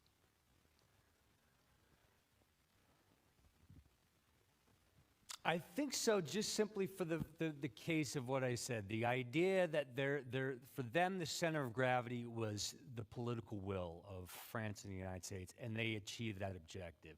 They had to do it, you know, and that old kind of macabre adage, you can't make an omelet without breaking some eggs. But they were, and this is where I say they were ruthless and committed, is that the fact that they were willing to do this year after year, and they were willing to send, right, tens and tens of thousands of young men to their deaths, right, to achieve this end, and they were not going to give it up. And even when they were negotiating, they were not negotiating to have some kind of negotiated settlement. They were negotiating to buy time because they never lost sight of what they were going to do and how they wanted to do it. So I would say crude strategists, but strategists nonetheless.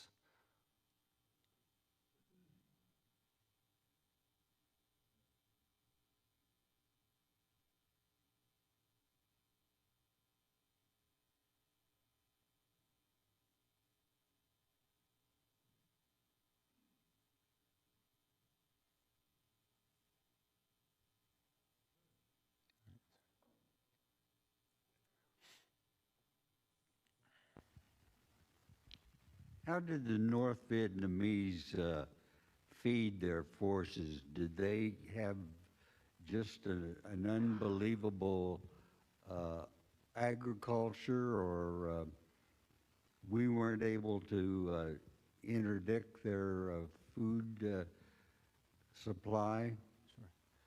No, that's a great question. Communist forces, they had two ways of doing it. They either lived off the local economy in the South, which is what they did, particularly the National Liberation Front.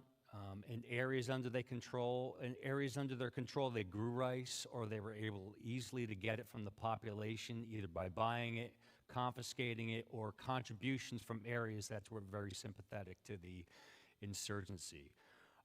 As far as the South goes, as the war went on, agricultural output in both North and South suffered heavily, and they relied on imports, right? For the South Vietnamese, it was the United States, but for the North Vietnamese, it was either China or the Soviets, who were giving them the things they needed, including kind of grain and things to feed their soldiers as well, too. So it was a kind of a hybrid thing. They were living off the South Vietnamese economy as much as possible, but they were also getting part of the aid was food as well too, and rations for the soldiers.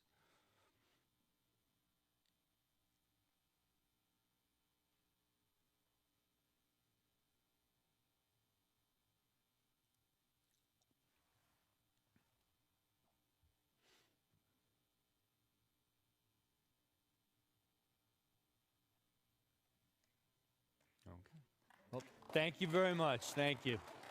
Great questions. Thank you all. Appreciate it.